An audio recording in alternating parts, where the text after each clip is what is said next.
discuss about the different phases of trade cycle or business cycle, as well as we will discuss our next topic, that is balance of payment, BOP. First of all, I am going to explain the four phases of trade cycle. कल मैंने आपको बताया था कि जो भी business cycles होते हैं, है ना, जो भी ट्रेड साइकिल्स होते हैं वो एक वेव शेप के होते हैं। उसमें चार अलग अलग फेज हैं जिनको हमको क्या करना है, डिस्कस करना है। सबसे पहले है हमारा प्रॉस्पेरिटी फेज या समृद्धि। प्रॉस्पेरिटी फेज जिसको हम कहते हैं, प्रॉस्पेरिटी का फेज का मतलब होता है whenever each and everything is about, like our income is high, output is high, the investing money is also high, everything is the form in expansion. हर चीज का क्या होगा, अगर एक्सपांशन होगा, अगर प्रति व्यक्ति इनकम बढ़ रही है, आउटपुट बढ़ रहा है, प्रोडक्शन लेवल इंक्रीज हुआ है, demand is also rising, that means the customer, the business in which phase it is come into the prosperity phase.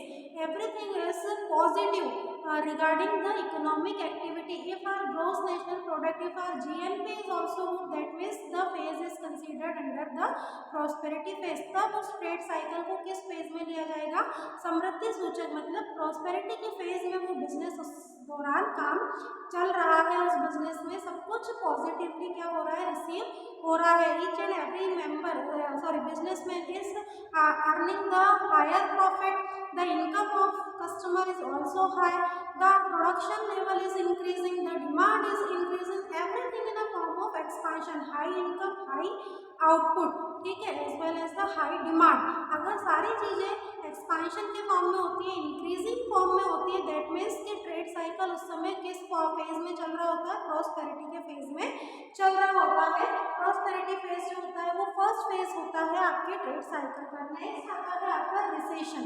Recession when the prosperity phase is the turning point. हम क्या कह सकते हैं कि the turning point from prosperity to depression is termed as the recession phase. उस phase को हम क्या बोलते हैं, मंदी का दौर कहते हैं। When ever the demand is decreasing, so many downswings are coming into the business, the bank credit is also going to decreasing, the rate of interest is also decreasing, सारी चीजें अगर क्या होती हैं, डिक्रीज होती है, पर लोगों का पर पर्सन इनकम अगर क्या हो गया है, डिक्रीज हो गया है, आपका प्रोडक्शन जो है वो बहुत ज़्यादा हो गया है और उसके अकॉर्डिंग डिमांड नहीं रही है मार्केट में, आउटपुट आपका डिक्रीज हो रहा है, इनकम, आउटपुट, एम्प्लॉयमेंट और ऑल्सो डिक्रीज, कि लोगों के लिए क्या नहीं है, रोजगार के अवसर ही नहीं है।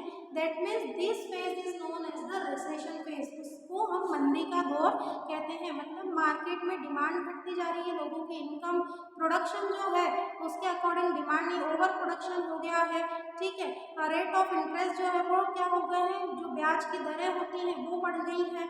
तो अगर सारी चीज़ें क्या हो जाए, नेगेटिव होने लग जाए, businessman are loses their confidence, they are not thinking positively for their futures, अगर सारी चीज़ें क्या होने लगे, इकोनॉमिक में कंडीशन, इकोनॉमिक कंडीशन अगर हर चीज़ नेगेटिव ही नेगेटिव आपको देखने को मिल रहा है, तो that means it is this phase is known as the recession phase. तब हम इस फेज को क्या कहते हैं, मंदी का दौर यानी recession phase. Next phase is known as the depression. Depression phase अवसाद का जो फेज होता है या अवसाद का जो दौर होता है ट्रेड साइकिल के बीच में, here also the things is falling down. यहाँ पर जितने भी आउटपुट रिलेटेड चीजें होंगी, या अगर हम बात करें employment, income, output, everything is go downward, अगर सारी चीजें क्या हो, नीचे की ओर जाने लगे। मतलब रिसेशन और depression sometime considered the same things, तो डोंट बी गेट कंफ्यूज। ये वो सारी चीजें होंगी जहाँ पर आपकी इनकम लो हो रही है, आउटपुट कम हो रहा है, जो बिजनेसमैन है they are paying high interest rate but their income is not like this, उनकी इनकम इतनी ज़्यादा नहीं है जितना वो इंटरेस्ट रेट पे कर रहे हैं। फ्लक्चुएशन है, so many fluctuation in the interest rate, everything is wrong in the context of economy. Economy के संदर्भ में अगर सारी चीज़ें गलत ही होती चली जाए, बहुत ज़्यादा डिप्रेशन, अवसाद का देखने को मिले व्यक्ति को या बिजनेसमैन को, तो उस फेज को हम क्या कहते हैं, डिप्रेशन फेज कहते हैं। एवरीथिंग इज गो डाउनवर्ड, अगर सारी चीज़ें वो income, employment, output, per capita income is go downward, अगर सारी चीज़ें डिक्रीज होने लग जाए, उनमें बहुत सारे नेगेटिव पॉइंट हमको काउंट करने में आ जाए, गिनने में आ जाए, तो this phase of trade cycle is known as depression phase. तब हम बिजनेस साइकिल के फेज को क्या कहते हैं, अवसाद का दौर या depression phase. Last is the recovery phase. What is the meaning of recovery? That means it is also known as the turning point from depression to the revival phase और द रिकवरी फेज। जब हम depression से क्या आने लगते हैं, वापस recover करने लगते हैं, दैट मीन्स के businessman gaining their confidence, now they are thinking positively, again the income of people customer is rising, although it is may be slowly अगर वो बढ़ रही है, but they are rising in their income, the profit of achieving now as per the expectations, or employment is also rising now, that means the phase is known as recovery। जब हम किसी चीज को क्या करने लगते हैं, रिकवर करने लगते हैं, मतलब जो एक बुरा दौर बीत चुका होता है और now it's time to again in the known as the peak, when the economic activities are there on peak, that is also known as boom period। जब economic condition वो वर्ल्ड की हो, वो किसी कंट्री की हो, या वो किसी बिजनेस की हो, अगर वो बूम पीरियड पे होती है, पीक पर होती है, everything is going to be good now, अगर सारी चीजें अच्छी सुधरने लगे, तो it is known as the recovery phase. That means कि हम रिकवर हो रहे हैं। जो एक मंदी का दौर बीता, जिस दौरान सारी चीजें डिक्रीज होती चली गई थी, अब वो वापस सुधर रही है। जैसा कि पैंडेमिक में हुआ कि मार्केट में से एकदम से सारे रौनक ही चली गई थी, इतने ज़्यादा कस्टमर नहीं थे, क्यों? क्योंकि पैसा नहीं था, बिना पैसे मार्केट में जाकर क्या करेंगे। अब वापस से अगर हमको वापस से वही सारी प्रॉस्पेरिटी, वही रिकवरी फेज देखने को मिलता है। अगर हम शॉपकीपर से बात करते तो कहते धीरे धीरे सुधार हो रहा है, तो ये सुधार क्या है, ये है recovery.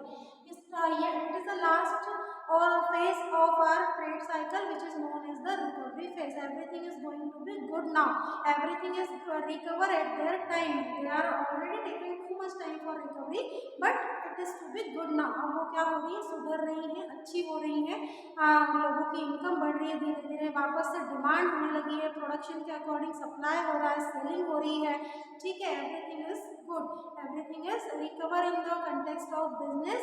So this phase of trade cycle is known as the recovery phase। After that we will discuss about the business of payment, balance of payment, that is BOP।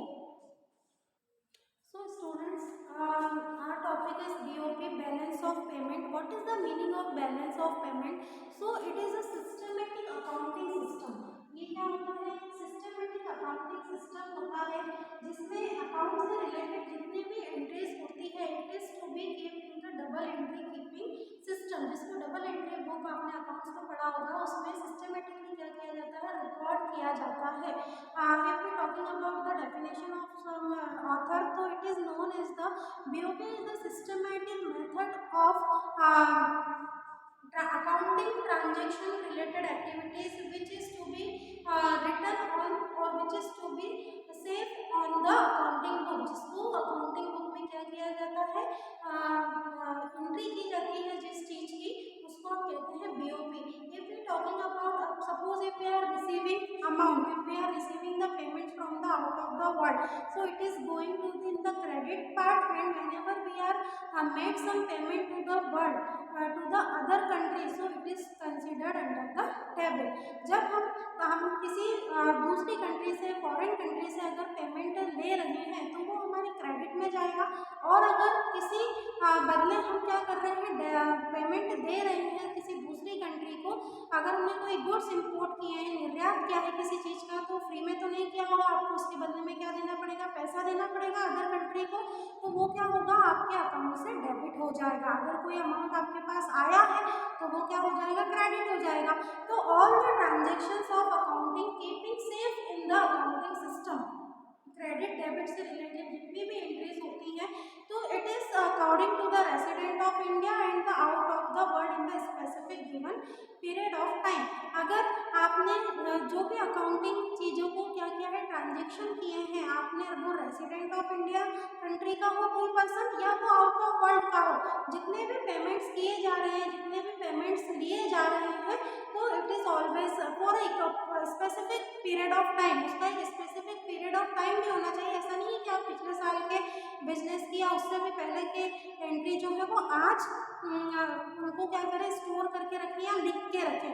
ऐसा नहीं है, for a specific period of time you have to enter each and every entry related to the credit और debit. इसका एक systematic accounting system होता है, जो trade balance होता है, करंट अकाउंटिंग होता है, बहुत सारे एलिमेंट्स होते हैं जो बीओपी को क्या करते हैं, अफेक्ट करते हैं। जैसा कि मैंने आपको बताया, it is a systematic accounting system. BOP क्या होता है, सिस्टमेटिक अकाउंटिंग सिस्टम होता है जिसमें क्रेडिट एंड डेबिट से रिलेटेड सारी एंट्रीज क्या की जाती है, उसका ट्रांजेक्शन जो होते हैं वो सिस्टमेटिकली लिखे जाते हैं।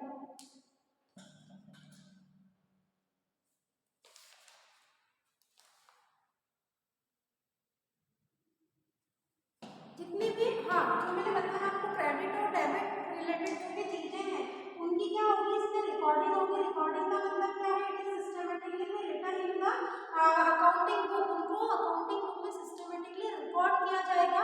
जितना भी डेबिट रिलेटेड एंट्रीज है, जितनी भी क्रेडिट रिलेटेड एंट्रीज है, current balance, payment, trade balance, ठीक है, उससे फिर बैलेंस शीट बनाने में ये सारी चीजों में क्या मिलती है, मदद मिलती है।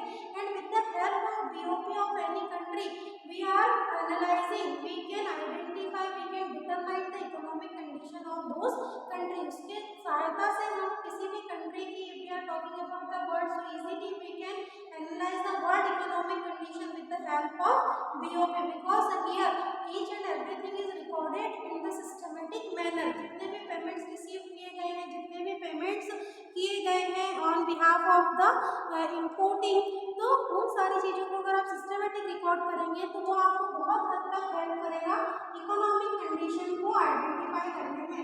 वो इकोनॉमिक कंडीशन किसी पूरे वर्ल्ड की हो, किसी कंट्री की हो, किसी बिजनेस की हो, तो बीओपी की मदद से ये सारी सुविधाएं हमको मिलती है। अब इसके कुछ अलग अलग एलिमेंट्स होते हैं which we will discuss in our next video.